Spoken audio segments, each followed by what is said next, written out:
पहा, दोन संख्यांची बेरीज 60 आहे व त्यांची वजाबाकी 10 आहे, तर त्या संख्यांचे गुणोत्तर किती? आता हे गणित सोडवायचं कसं? तर दोन संख्यांची बेरीज, मग त्या दोन संख्या आपल्याला माहीत नाही आहेत, तर त्या दोन संख्या आपण x व y मानू. मग आता त्या दोन संख्यांची बेरीज गणितानुसार मांडणी करून घेऊ. x अधिक y बरोबर 60 आणि व त्यांची वजाबाकी x वजा y बरोबर 10 आहे. आता हे गणित आपण सोडवून घेऊया. आता अधिक yला वजा y निघून गेले, मग इथला x आणि इथला x मिळून 2x झाले आणि 6 आणि 1 7. मग आता याला भाग देऊन घेऊ. 70 भागिले 2 एक बे बेत्रिक बेपंचे म्हणजे 35 दोन्ही 70. तर x बरोबर काय आलं? 35 आलं. x बरोबर काय आलं? 35 आलं. आता हे आपण या समीकरणात मांडून घेऊ म्हणजे आपल्याला y ची किंमत मिळेल.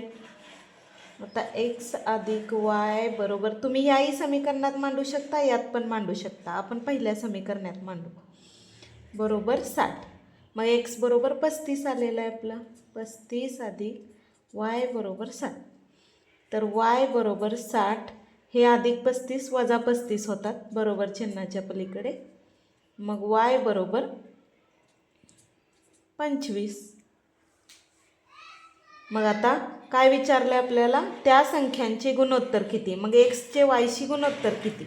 तर x बरोबर वायचे गुणोत्तर काढायचं. x बरोबर काय आहे?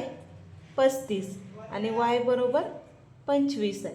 मग या दोन्ही संख्या 5 7 35, 5 5 25, 5 5 25 म्हणजे 7 तास 5. तर पर्यायामध्ये पहा 7 तास 5 म्हणजे 3 नंबरचं आपलं उत्तर असेल. एक गाडी एका तासात 42 किलोमीटर अंतर जाते, तर त्याच वेगाने ती गाडी 20 मिनिटात किती अंतर जाईल? तर हे आपल्याला खूप सोप्या पद्धतीने गणित सोडवता येतं.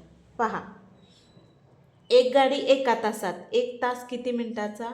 एक तास 60 मिनिटाचा.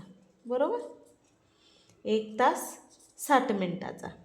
मग एका तासात 42 किलोमीटर जाते, म्हणजेच 60 मिनिटामध्ये